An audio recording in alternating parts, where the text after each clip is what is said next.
Después de esta magnífica conferencia del profesor Antonio Gargano, pasamos a otro de los grandes especialistas que confluyen hoy aquí en Garcilaso, que es Roland Beart, que cursó sus estudios en la Universidad de París-Sorbonne, París 4. Presentó una tesis deslumbrante sobre Garcilaso, Garcilaso de la Vega y la retórica de la imagen, bajo la dirección de Mercedes Blanco. Enseguida fue profesor titular de la Universidad de Lille 3 y actualmente es profesor en la École Normale Supérieure de París. Sus líneas de investigación principales son la poesía española de la primera edad moderna, empezando naturalmente por la obra de Garcilaso de la Vega, de la que tiene muchísimos artículos finísimos, cuya interpretación constituyó el tema principal de su tesis. A partir de ahí y de la recepción de su poesía, se ha interesado por las relaciones entre España e Italia, que desempeñan un papel esencial en su trabajo, especialmente cuando se dan en Nápoles, junto con la investigación del papel histórico de las polémicas literarias, la influencia de la erudición humanística y de las traducciones de la poesía española en otros idiomas durante los siglos XVI y XVII, entre otros muchos temas. Muchísimas gracias. Tienes la palabra, Roland. Muchísimas gracias. Mido todo el honor que los organizadores de este encuentro me han hecho al otorgarme la palabra justo después de los profesores Eugenia Fosalva y Antonio Gargano para venir a echar o intentar echar algo de luz sobre el horacianismo de Garcilaso. Propongo pues hablar hoy de Garcilaso de la Vega y la huella del Carmen Saeculare horaciano en la Italia de su tiempo. Su apego al poeta de Venosa es un dato en teoría de sobras conocido, pero del que los aspectos saldrán mejor conocidos al cabo de los 2 días que nos van a reunir aquí. Nos es conocida hoy en día gracias a la labor crítica de sus editores sucesivos que han revelado los posibles puntos de contacto de su obra con pasajes de la obra horaciana, pero este apego también constaba a sus contemporáneos directos, como ha sido recordado antes. Recordemos la calificación de Garcilaso por Paolo Giovio, quien escribe para el retrato del toledano che scrisse di molte ode latine che guagliano di suavità quelle d'Orazio, y recordemos sobre todo aquella famosa designación del poeta por Girolamo Seripando, quien decía de su amigo que era studiosísimos Horati. Numerosos estudios se han centrado en la honda huella de Horacio en Garcilaso, en especial el Horacio de las Odas, pero también el de los Épodos, el de las Epístolas y aunque menos el de las Sátiras, importantes para la segunda elegía y la Epístola de Garcilaso. Una parte central de la labor de imitatio de Garcilaso se deja apreciar, por supuesto, en su Oda ad Florem Gnidi, aunque la huella ovillana también resulte muy importante en ella, y remito ahora también a la exposición que Antonio Gargano nos acaba de brindar. También se deja de apreciar, por supuesto, en sus odas en lengua latina, que Pietro Bembo pareció apreciar especialmente. Todas esas composiciones poéticas recibirán aquí mismo toda la atención que merecen, así como nuevos textos que se van descubriendo. Y también cabe recalcar, por supuesto, la importancia del arte poética de Horacio para Garcilaso como para todos sus contemporáneos, antes de que se generalizara la influencia del aristotelismo y de su concepto de la mímesis. Ahora, ¿de qué Horacio hablamos al hablar del horacianismo de Garcilaso? Creo que no se deja reducir a lo que podría ser definido como un horacianismo internacional, cuyo emblema podría ser la famosa serie de ediciones de las obras de Horacio con comentario sacada a luz por Iudocus Badius Ascensius desde 1503 y que llegaría a culminar en el Horatius cum quinque commentis, que integraría los comentarios de Antonio Mancinelli, de Acron de Porfirio, de Ioannis Britannicus y del mismo Iudocus Badius Ascensius. Ahora bien, este Horacio internacional, puesto en circulación por una tradición editorial fuerte y muy distinta de la anterior que había existido en la Italia de los incunables,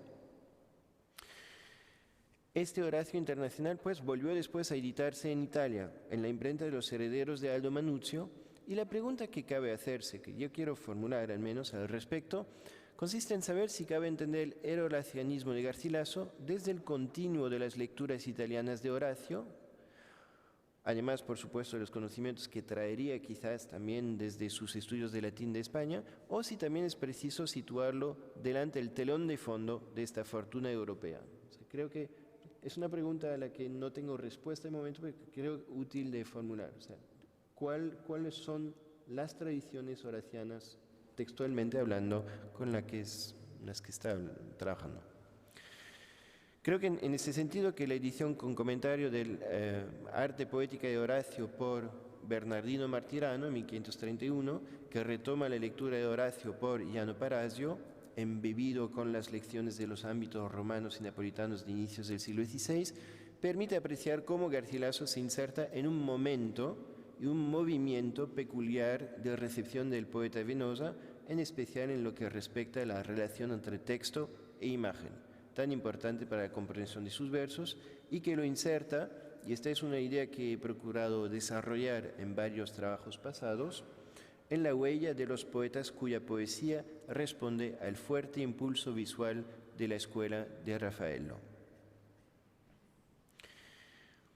Si en mis palabras hasta ahora me he permitido describir con algo de detalle una serie de obviedades, al menos en el marco del Congreso que nos reúne ahora aquí,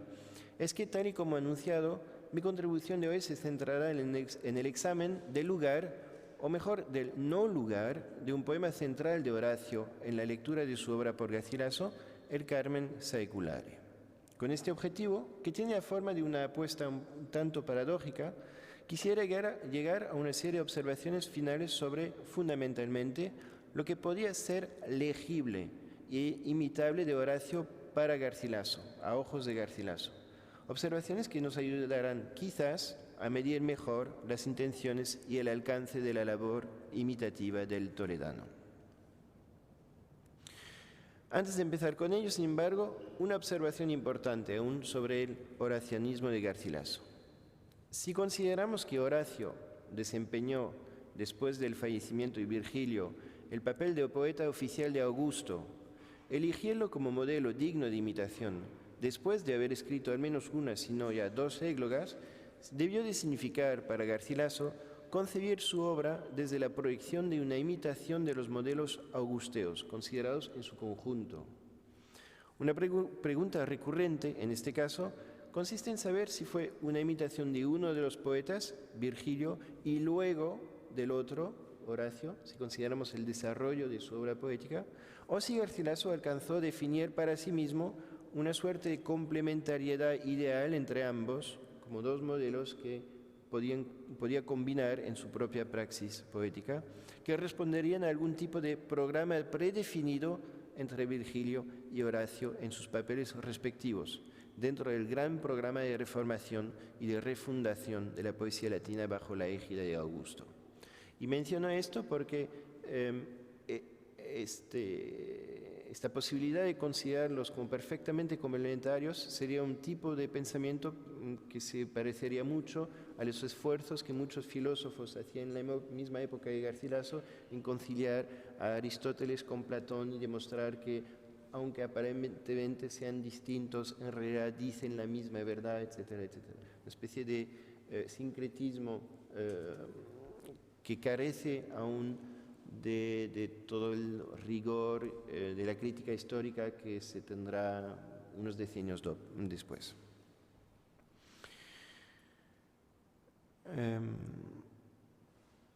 Pero Garcilaso no imita toda la obra de Virgilio y tampoco la de Horacio.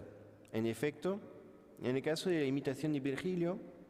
el rechazo a la epopeya virgiliana es bastante patente, salvo en contados pasajes, especialmente de la égloga segunda, cuya segunda parte está puesta al servicio de un proyecto panegírico donde ciertas tonalidades épicas están inspiradas en Virgilio, pero también en Ariosto, entonces el Virgilio moderno. Hay que recordar aquí que la Eneida, en su conjunto, en la misma época de Garcilaso, podía leerse entonces como un vasto panegírico y o espejo de príncipe, véase al respecto en especial lo que Girolamo Balbo escribía al respecto en su De Coronatione en 1530, cuando proyectaba sobre la Eneida todo el proyecto de monarquía universal típico de aquellos años del reino de Carlos V, en una perfecta consonancia con los panegíricos que un viejo Juan Sobrarias, ya citado antes por Eugenia, le había ido dedicando al joven Carlos V a finales de los años 1520. Garcilaso claramente se aparta de esta línea de lectura, quizás demasiado unívoca y halagüeña, aunque el encomio siempre signifique la adquisición de una obligación moral por parte del encomiado, según la lógica del rationem reddere, que conforma el deber de los príncipes. No se dejan rastrear huellas verdaderas de un proyecto épico e encomiástico en los poemas de Garcilaso a partir de una imitación que hubiera sido posible de la Eneida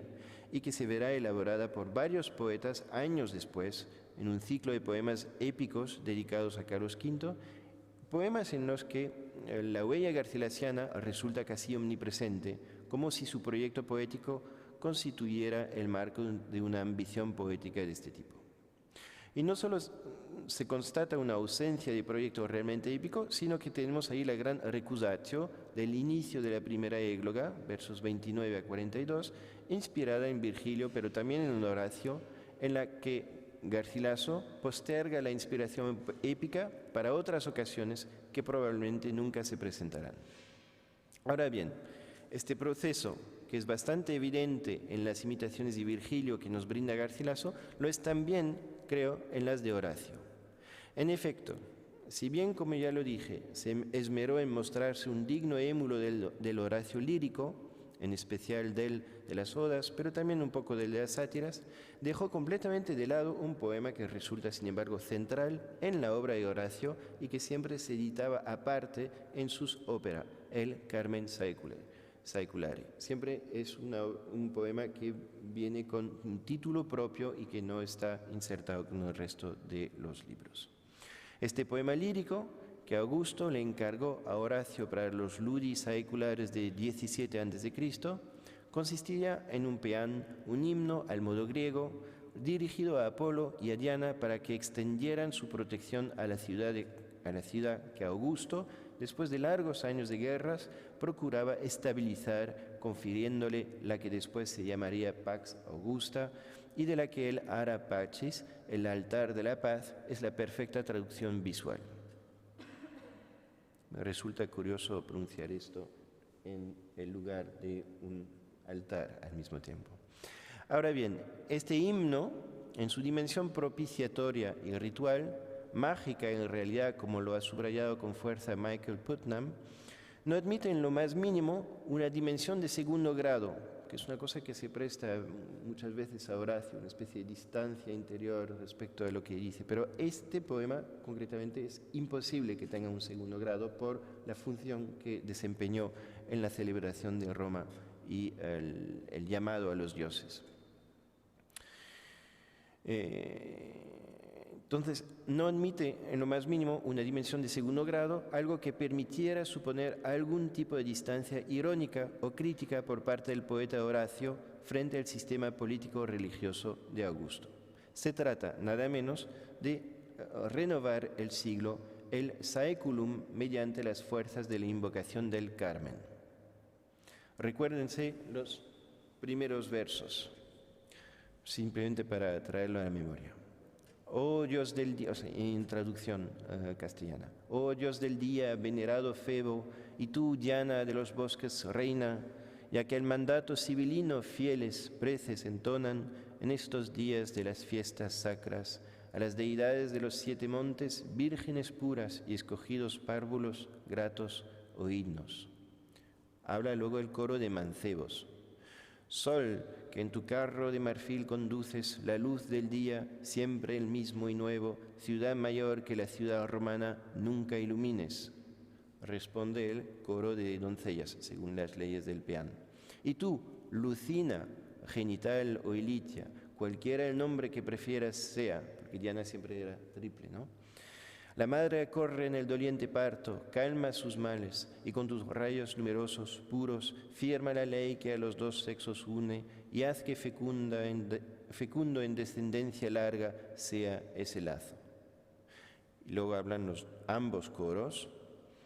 Así otro siglo traerá de nuevo los mismos cantos y las danzas mismas que por 3 días y 3 noches duran en estas fiestas, etcétera, etcétera, etcétera. Y vemos ahí claros ecos, especialmente con la cuarta bucólica de Virgilio, y es un texto en el que, como decía, Horacio hace las veces del poeta que pronuncia el Carmen, que traerá la protección divina sobre la ciudad, la comunidad política. Nada de esto en la poesía de Garcilaso. Las invocaciones a los dioses, que las hay, solo son las de los pastores, que desde su desesperación se dirigen hacia las deidades que los rodean y que no aparecen. Pienso en aquellas del desesperado Salicio, en la segunda égloga, pero también podemos pensar en la casi imprecación de Nemoroso en la primera égloga, en los versos 366 y siguientes, aquellos que empiezan con «Mas luego la memoria se me ofrece aquella noche tenebrosa, oscura, que siempre aflige esta ánima mezquina con la memoria de mi desventura. Verte presente ahora me parece en aquel duro trance de Lucina y aquella voz divina con cuyos son y acentos a los airados vientos pudieras amansar, que ahora es muda. Me parece que oigo que a la cruda, inexorable diosa demandabas en aquel paso ayuda, y tú, rústica diosa, y rústica diosa es una ayuntura horaciana, ¿dónde estabas? Y luego la imprecación. Íbate tanto en perseguir las fieras, íbate tanto en un pastor dormido, cosa pudo bastar a tal crueza que conmovida a compasión, oído a los votos y lágrimas no dieras por no ver hecha tierra tal belleza, o no ver la tristeza en que tú nemoroso queda, que su reposo era seguir tu oficio, persiguiendo las fieras por los montes y ofreciendo a tus sagradas aras los despojos. Y tú, ingrata, riendo, ¿dejas morir mi bien ante los ojos? Cabe recalcar, sobre todo, que aquí Diana no es la diosa benigna que asiste a los partos, como Horacio la invocaba exactamente en el Carmen Saeculare, sino aquella que no acude cuando se le invoca, por puro egoísmo parece. Una diosa, en suma, que no responde al llamado de los humanos necesitados de su auxilio, que no responde, pues, en cuanto diosa, quizás simplemente porque ya no existe, y que por lo tanto el Carmen no tiene la fuerza que un poeta latín como Horacio podía prestarle. De modo más general se puede afirmar a partir de aquí, aunque convendría apoyar esto en una cantidad mayor de ejemplos, que los dioses antiguos en Garcilaso no cumplen realmente con el papel de deidades protectoras que se les asigna, salvo de nuevo en el episodio épico de la segunda égloga, donde Venus aparece y acompaña, etc. Pero otra vez, creo que es un caso muy aparte dentro de un proyecto con sus leyes genéricas propias, digamos, que imponían esta inserción. Lo que quisiera plantear con ello es una reflexión más general sobre el valor que se les puede reconocer a los dioses dentro del sistema poético garcilasiano, preguntándome si es idéntico al que les atribuye Horacio. Y si uno ya puede plantearse ciertas dudas sobre la fe de los romanos, de los griegos, recuérdense las páginas dedicadas al respecto por Paul Venn en su ensayo Les Grecs ont-ils cru à leurs mythes?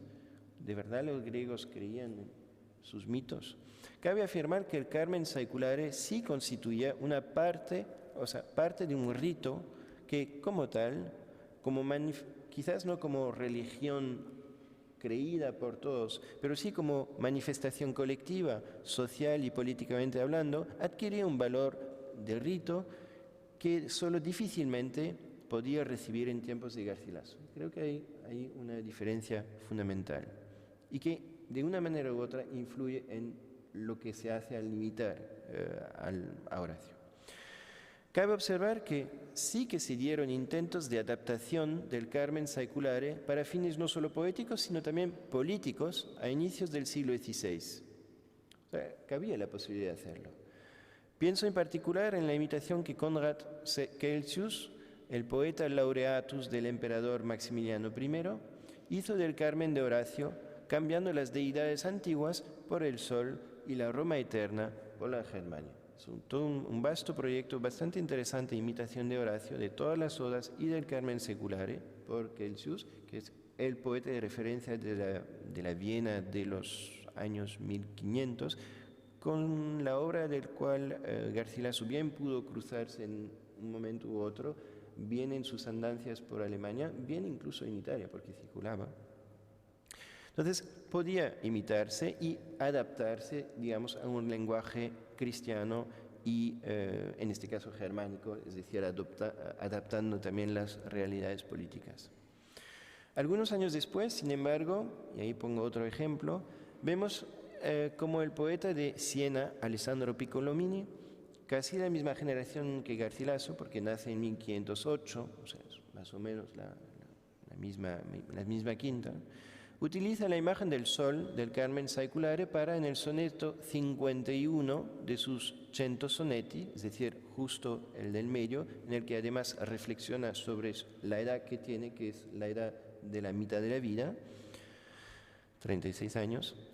Entonces, estos 100 sonetti, que son 1549, vemos que como Piccolomini reescribe la imagen petrarquista de la vida expuesta a las luces de los ojos de la amada, utilizando la referencia a Horacio. Almo sol ya de la gran ruota al punto donde pria de vita il raggio santo del tuo splendor, 36 volte appunto tornarto visto ai due gemelli accanto. Tenemos aquí, entonces, entre Celsius y Piccolomini, entre 1500 y 1549, dos polos de la imitación de Horacio, entre el apego político y religioso, pero cristiano, por un lado, y el desapego no religioso, pero en clave erótica, por el otro. Y claramente, si tuviéramos que ubicar a Garcilaso entre estos dos polos, Garcilaso tiende a inclinarse más bien por el segundo que no por el primero. Todos estos son unos pocos apuntes que iré, por supuesto, completando de aquí a la entrega inminente del dossier para el Bulletin Hispanique, pero que quería presentar así también con su dimensión abierta, un poco de preguntas todavía. Concluiré. La imitación es un campo de tensiones. En el caso que no es simplemente la imitación de tal o tal yuntura para producir un efecto simplemente estético. Hemos visto con la exposición de Antonio Gargano antes que esto siempre plantea problemas de sistemas de alusiones y de creación de sentido interiores a la literatura, ¿no? Al sistema de autoridades poéticas que se están combinando. Entonces, la imitación es un campo de tensiones. En el caso que nos interesa, donde el campo se define por la simple serie de posibles que abre la lectura de las óperas de Horacio por Garcilaso, los posibles son muchos y de lo más fructuosos. Y si lo son al nivel microtextual, con la imitación y reescritura de tal o cual yuntura de Horacio, con intenciones alusivas que siempre resulta difícil de calibrar, porque siempre hay que volver a ponerlas en su sistema. También lo son al nivel macrotextual, es decir, considerando el conjunto de la obra en cuanto a sistema de significaciones. Y dentro de este campo de tensiones, la política y la religión siguen siendo siempre unas coordenadas claves, porque lo son en la obra de Horacio. Su ausencia en la poesía de Garcilaso, que me parece en realidad bastante llamativa, ver cómo excluye este aspecto de Horacio, esta ausencia me parece de por sí significativa. El toledano rehúsa cantar a los dioses de la antigüedad, rehúsa incluso celebrar en clave cristiana los ritos transmitidos por Horacio mediante su Carmen Saeculare y destinados a propiciar la renovación del Imperium Romano. Rehúsa en general consolidar el poder imperial o incluso regio o ducal, merced a los artificios de la imitatio. Pudo tener sus razones personales o políticas, como por ejemplo la desgracia en que cayó en la corte o el cansancio ante la guerra. En todo caso, Garcilaso no aplica una simple ecuación que otros en su tiempo buscaron establecer entre el Augusto romano y los Césares modernos. Cabría preguntarse si no hay en esta renuencia ante el hecho de calificar al detentor del poder como equivalente del Dios antiguo, si no habría en esta renuencia como una ligera huella de erasmismo, cuando recordamos cómo el ciceroniano en 1528 criticaba a todos aquellos poetas romanos que no vacilaban en identificar al Papa con el mismo Júpiter. Sin embargo, pudieron ser también razones más poéticas, o sea, vinculadas con el campo de tensiones poéticas dentro del cual escribía, las que llevaron a Garcilaso a no seguir la huella de una poesía simplemente panegírica a lo antiguo y que como tal confiara en los poderes efectivos, propiciatorios de una poesía concebida como Carmen en el sentido más pleno de la palabra. Concretamente, si Horacio se define siempre al respecto de Virgilio, cuando Virgilio obviamente no se ubica frente a Horacio, por razones cronológicas, cabe preguntarse hasta qué punto Garcilaso no se habría dedicado a la imitatio de Horacio en la medida en que llegaba a Nápoles después de una temporada bastante larga de intensa imitación de Virgilio con Sanazzaro e incluso con Pontano antes. Seguir la huella de Horacio era emprender un camino menos elevado, más lírico, más blando o suave, y en esto reanudo con lo que Eugenia expuso hace pocos instantes. Un camino pues menos elevado, más lírico, para el cual, sin embargo, Garcilaso evitó retomar las ambiciones rituales del Carmen, porque tampoco era obvio adoptar las afirmaciones sobre los poderes de la lira poética. ¿Qué puede la poesía? Creo que la respuesta de Garcilaso a esta pregunta no era la misma que la de Horacio. Y es decir, una vez que Garcilaso ha disociado la evocación de los dioses de cualquier tipo de creencia en sus poderes, le obliga a acogerse al arte de su baja lira en la recusatio de la Oda ad Florem Gnidi, de la que estoy convencido de que conviene ser leída como una respuesta a la pregunta que cualquier poeta lector de los antiguos siente la obligación de plantearse: ¿qué puede el poeta? Leo simplemente el inicio de la oda y con esto concluyo. Si de mi baja lira tanto pudiese el son que en un momento aplacase la ira del animoso viento y la furia del mar y el movimiento, y en ásperas montañas con el suave canto enterneciese las fieras alimañas, los árboles moviese y el son confusamente los trajese, no pienses que cantado sería de mí, etcétera, etcétera. Es decir, todos aquellos poderes Garcilaso los evoca, pero ya no puede creer en ellos, por ser un hombre del siglo XVI. Muchas gracias.